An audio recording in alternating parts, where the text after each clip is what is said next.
नमस्कार, मैं हूं राजकुमार सोनी और इस वक्त मैं मौजूद हूं जन सरोकार की खबरों से वास्ता रखने वाले गांव के लोग प्लेटफॉर्म पर। दोस्तों, जो बीता सप्ताह रहा है वह काफ़ी हलचलों से भरा हुआ है।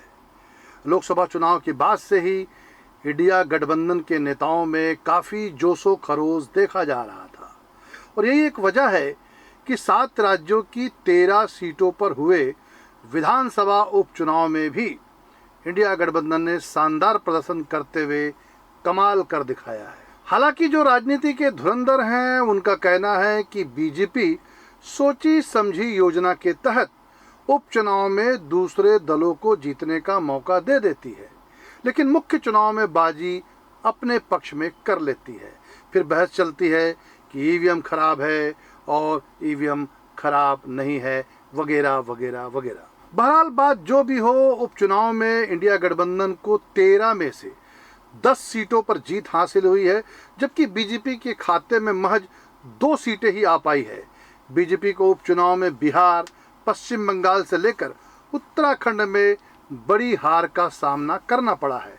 सबसे बड़ी बात यह है कि लोकसभा में अयोध्या की सीट गंवाने के बाद बीजेपी को उपचुनाव में देवभूमि के नाम से विख्यात बद्रीनाथ की सीट से भी हाथ धोना पड़ा है। बद्रीनाथ एक धार्मिक स्थल है और इस सीट पर भाजपा की करारी हार के बाद इंडिया गठबंधन के समर्थकों को सोशल मीडिया में यह कहने का मौका मिल गया है कि देखिए, पहले प्रभु श्री राम ने अयोध्या से खदेड़ा और अब भोलेनाथ ने बता दिया है कि धर्म की राजनीति बंद कर दो, अन्यथा और बुरा हाल होने वाला है। वैसे लोकसभा के चुनाव में भाजपा को केवल अयोध्या ही नहीं, राम वन गमन पथ पर आने वाले प्रयागराज, चित्रकूट, नासिक और रामेश्वरम की सीट पर भी जो है वो शिकस्त मिली थी। ये सीट उनको गंवानी पड़ी थी। देश के राजनीतिक प्रेक्षकों का मानना है कि अब हिंदू मुस्लिम और धर्म की राजनीति जो है जनता पसंद नहीं कर रही है। अब जो कोई भी धार्मिक ध्रुवीकरण के जरिए अपना सिक्का चलाने की कवायद करेगा तो जनता उसे नकार देगी। ये सही है और धीरे धीरे ही सही लोगों को रोजी रोटी, रोजगार और महंगाई का जो मुद्दा है वो महत्वपूर्ण लगने लगा है। प्रेक्षक यह भी मानते हैं कि वर्ष 2018 तक भाजपा अपने शीर्ष पे थी, लेकिन अब ढलान की स्थिति पैदा हो गई है। प्रेक्षकों का कहना है कि साल के आखिरी में हरियाणा और महाराष्ट्र में चुनाव है और वहां पर भी भाजपा को करारी हार का सामना करना पड़ सकता है। वैसे राजनीति में कब क्या हो जाए कुछ भी कहा नहीं जा सकता। दोस्तों, आपको याद होगा कि लोकसभा चुनाव के दरमियान दिल्ली के जो मुख्यमंत्री हैं अरविंद केजरीवाल, उन्होंने कहा था कि जल्द ही उत्तर प्रदेश के जो मुख्यमंत्री हैं योगी आदित्यनाथ, उन्हें हटा दिया जाएगा। पिछले दिनों उत्तर प्रदेश की राजनीति में जो कुछ उबाल देखने को मिला, जो कुछ घटित होता हुआ दिखाई दिया, उससे अरविंद केजरीवाल के दावों को एक तरह से बल मिलता ही नजर आया। बताया जाता है कि उत्तर प्रदेश में योगी आदित्यनाथ को बदलने के लिए भीतर ही भीतर कोई खिचड़ी पक रही है। हालांकि राजनीति के जानकारों का कहना है कि भले ही एससी और ओबीसी नेता दबे दबे ढंग से विद्रोह करते हुए दिखाई दे रहे हैं, कुछ एक स्वर्ण नेता बदलाव की बयार को आगे भी बढ़ा रहे हैं, हवा दे रहे हैं। उत्तर प्रदेश में जो बीजेपी की अंदरूनी लड़ाई का जो मामला है वो प्रधानमंत्री के दरवाजे तक पहुंच भी गया है। बावजूद इसके योगी आदित्यनाथ को हटाना हाल फिलहाल उतना आसान नहीं होने वाला है। हालांकि लोकसभा चुनाव में जनता ने यूपी में जिस ढंग का जनमत दिया है, उस आधार पर यह कयास लग रहा है और लगना ही चाहिए कि भारतीय जनता पार्टी जो है वो बहुत सहज स्थिति में नहीं है और अग्नि परीक्षा देने के मूड में तो अब बिल्कुल भी नहीं है। अभी कुछ दिनों बाद यूपी की खाली हुई 10 विधानसभा सीटों पर उपचुनाव होना है। अगर भाजपा को 10 सीटों पर ठीक ठाक सफलता मिल जाती है तो योगी आदित्यनाथ के खिलाफ जो लड़ाई चल रही है वो शायद धीमी हो सकती है। लेकिन अगर उपचुनाव में भारतीय जनता पार्टी को हार मिलती है तो फिर योगी आदित्यनाथ को हटाने की मुहिम जो है वो तेज हो सकती है। बहरहाल जो भी हो, कहीं भी हो, जनता घमंड और ऐंठन की राजनीति को पसंद नहीं करती है। कांग्रेस के नेता पवन खेड़ा का कहना है कि जनता बीजेपी की राजनीति को इसलिए भी ठुकरा रही है, खारिज कर रही है, क्योंकि वहां जवाबदेही का कोई स्थान नहीं है, लोकतांत्रिक प्रक्रियाओं के प्रति सम्मान नहीं है। पीएम मोदी लोगों के सवालों का जवाब देना जरूरी नहीं समझते। जनता को बीजेपी की राजनीति में घमंड दिखता है। समाजवादी पार्टी के प्रमुख अखिलेश यादव का कहना है कि तोड़ फोड़ की राजनीति का जो काम बीजेपी दूसरे दलों में किया करती थी, अब वही काम वह अपने दल के भीतर कर रही है। बीजेपी अंदरूनी झगड़ों के दलदल में फंस कर रह गई है। दोस्तों, बीते दिनों केंद्र सरकार ने 25 जून को संविधान हत्या दिवस के रूप में मनाने का एक बड़ा ऐलान किया है। हालांकि इस ऐलान से देश के आम आदमी को और बेरोजगार युवाओं को कोई फायदा मिलेगा ऐसा दिखता नहीं है। जीवन का सत्य भी यही है कि खराब अतीत को सीने से चिपकाकर चलने वाला ना तो कोई देश आगे बढ़ता है और ना ही कोई व्यक्ति। हालांकि सबक अच्छी बात होती है। यह सर्वविदित है कि 25 जून 1975 को देश में इमरजेंसी लगी थी और तब कई लोगों को जेल की हवा खानी पड़ी थी। और अब केंद्रीय गृह मंत्री अमित शाह का ये कहना है कि इस दिन को यानी 25 जून को संविधान हत्या दिवस के रूप में मनाया जाएगा और उन सभी लोगों को याद किया जाएगा जिन्होंने 1975 के आपातकाल में अमानवीय दर्द को सहन किया था। अब सरकार के इस ऐलान के बाद कई तरह के सवाल उठ रहे हैं। कांग्रेस का कहना है कि फिर तो जिस रोज महात्मा गांधी की हत्या की गई थी उस दिन को भी हत्यारों के दिवस के रूप में मनाना चाहिए। जिस दिन नोटबंदी की गई थी तो नोटबंदी दिवस पर भी विशेष कार्यक्रम आयोजित किए जाने चाहिए।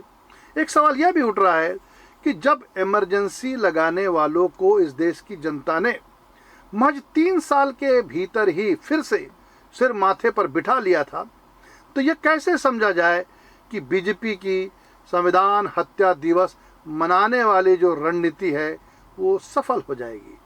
राजनीतिक प्रेक्षक कहते हैं कि हाल फिलहाल भारतीय जनता पार्टी का जो शीर्ष नेतृत्व है वो संविधान बचाओ के नारे से परेशान चल रहा है और इसलिए संविधान बचाओ नारे के काट के रूप में संविधान हत्या दिवस का ये नया एजेंडा लाया गया है। इधर उत्तर प्रदेश के मुख्यमंत्री योगी आदित्यनाथ ने कांवड़ यात्रा मार्ग पर दुकानदारों के नाम को लेकर एक बड़ा आदेश जारी किया है।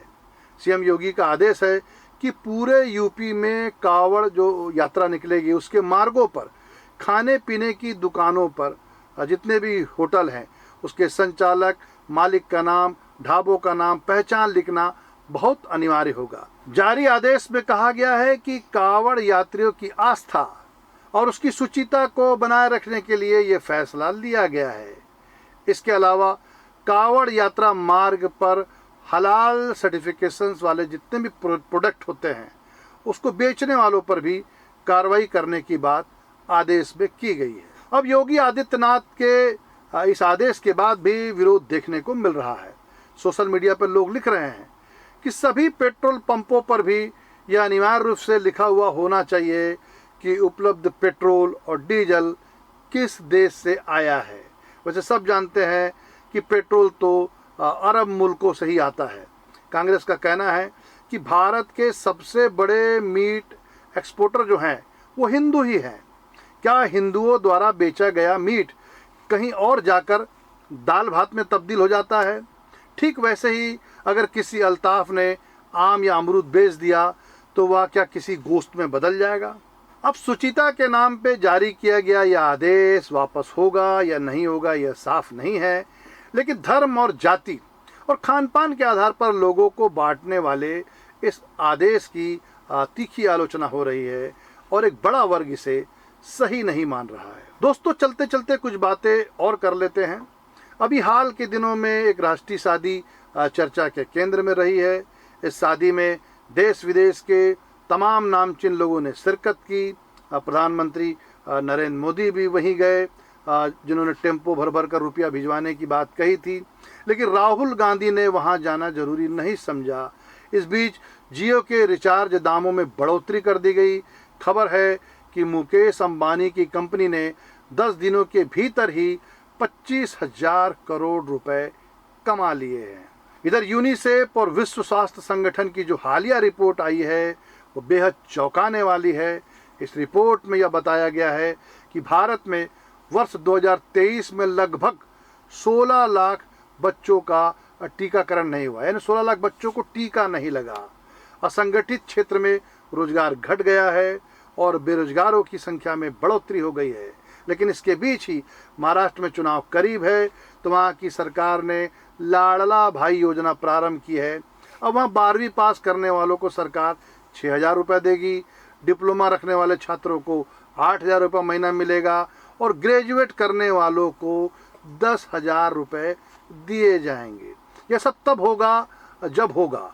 लेकिन इधर कर्नाटक में कांग्रेस ने प्रत्येक किसान का 2 लाख रुपए का कर्ज माफ कर दिया है। दोस्तों, हम सब ने देखा है कि कैसे ट्रंप को गोली मारी गई और वे बच गए। इधर जम्मू कश्मीर में भी आतंकी हमलों में बढ़ोतरी देखने को मिल रही है, लगातार मिल रही है। और देश में रेल दुर्घटनाओं में भी जो है इजाफा वह भी देखने को मिल रहा है। अभी चंद रोज पहले ही उत्तर प्रदेश के गोंडा के पास चंडीगढ़ डिब्रूगढ़ एक्सप्रेस के 14 डिब्बे पटरी से उतर गए, जिसके कारण 4 लोगों की मौत हो गई और 32 लोग घायल हो गए। ये सिलसिला थमा नहीं है।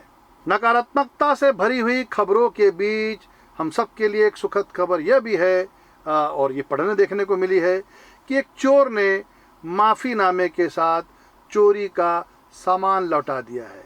दरअसल चोर मराठी के जानदार और शानदार कवि नारायण सुर्वे की कविताएं पढ़ा करता था। जब चोर को पता चला कि उसने कवि के घर चोरी कर ली है तो उसे ग्लानि हुई। चोर ने सारा सामान लौटाया और अपने माफ़ीनामे में लिखा कि अगर पता होता कि कवि का घर है तो चोरी नहीं करता। चोर की भावनाओं से वाकिफ़ होने के बाद तो यही लग रहा है कि अब ये दुनिया बहुत ज़्यादा खराब नहीं हुई है। एक चोर भी अच्छे कवि का सम्मान कर सकता है। आज के लिए बस इतना ही। जल्द ही आपसे फिर मुलाकात होगी।